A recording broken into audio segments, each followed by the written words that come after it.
Vishwas, thanks for being with us. What is FanPulse? So FanPulse is basically the best way to follow sports with your friends. It's kind of like you said, it's being at the sports bar with all your buddies all the time. So the idea is that you check into a game, you tell everyone that you're watching this game, and instantly you're able to cheer with your friends, trash talk with your friends that are watching the same game. Mm-hmm. Now, how are you working with, say, Facebook or Twitter?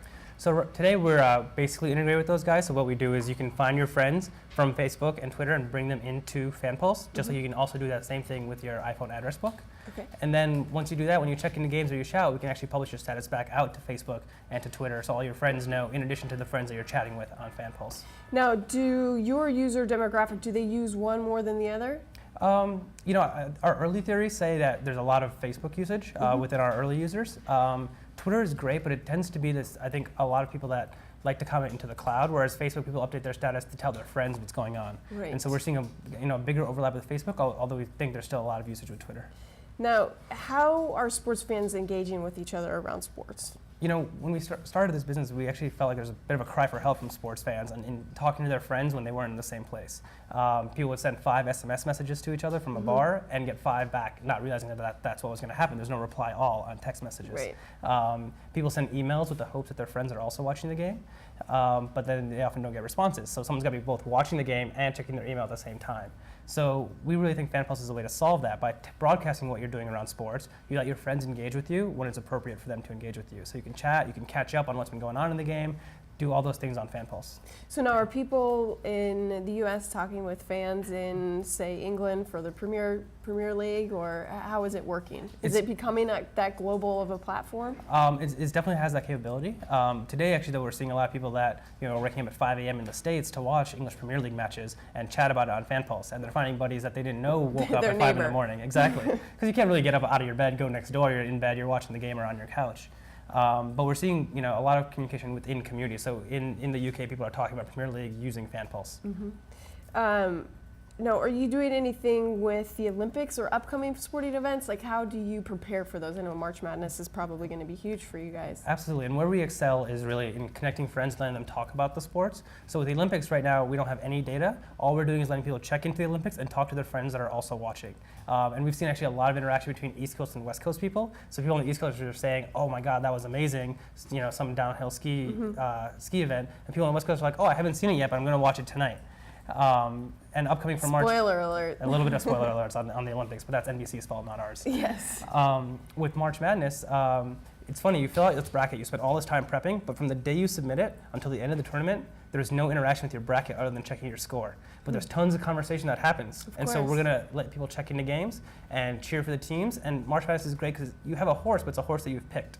At the same time, you cheer against teams. If you're going to win your bracket, if Kentucky loses in the finals, that's great, and you can talk to your friends during the finals, so it's still relevant for you, whereas your bracket sitting on some sports site somewhere isn't that relevant for you anymore. Now, what are you guys doing for World Cup, assuming you probably already have something up and running because of qualifiers and whatnot? Sure, absolutely. So we're covering English Premier League now. We haven't turned on qualifier support yet, but we will be doing that shortly.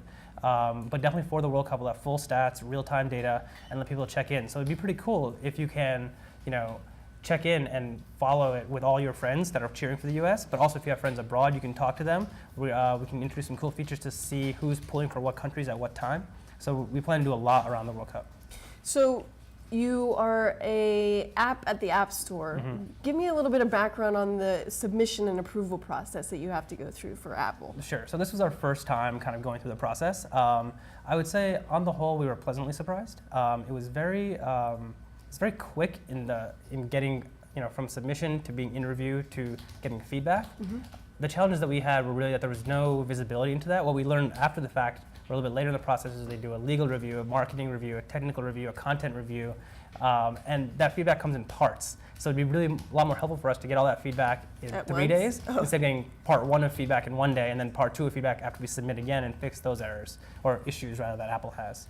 So it was good in the end. We got approved. We're launched. We had an update that was submitted and sent through in 2 days, so that's been great. But a little more visibility would always be helpful. Now, do you think they treat bigger guys like a Skype or Facebook different than, say, smaller developers? It's interesting. I've heard that there are people called brand advocates within Apple, but I think those tend to be more for brands like The Gap and Target that have big ad campaigns targeted with their apps. And they tend to get longer lead times anyways. I don't know that we got treated any differently than like a Facebook or a Skype would be. There's been some public falling out over the Facebook app as well, meaning the guy at Facebook was not very happy with the app approval process. Right. And so that being said, I don't know if it's that different, although I will say that it would be nice to have some more visibility and a point of contact when you have questions, when you're saying, hey, it's been 3 days, why is my app being reviewed yet? You have nowhere to reach out to. And Gotcha. that's a bit of a challenge, at least some guidance. It'll take us 4 days to get your app into review. Even that would be more helpful than nothing. Now, do you guys have plans for a Facebook app or for BlackBerry, or what other platforms are you looking at? Sure, so we definitely look at FanPulse as a multi-platform service for sports fans. So right now we're in the process of rolling out our desktop website, which will also have a mobile component to it. So it'll be optimized for an Android or a BlackBerry or iPhone browser. So we'll be on all the mobile platforms as well as on the web. And a Facebook app is definitely something that's interesting. We're not focused on it today, but it's definitely an area that we're going to keep our eyes on. Now, what are your thoughts on the iPad? The cool thing about the iPad is our app works on it already. FanPulse, Right. You can turn it on and it works.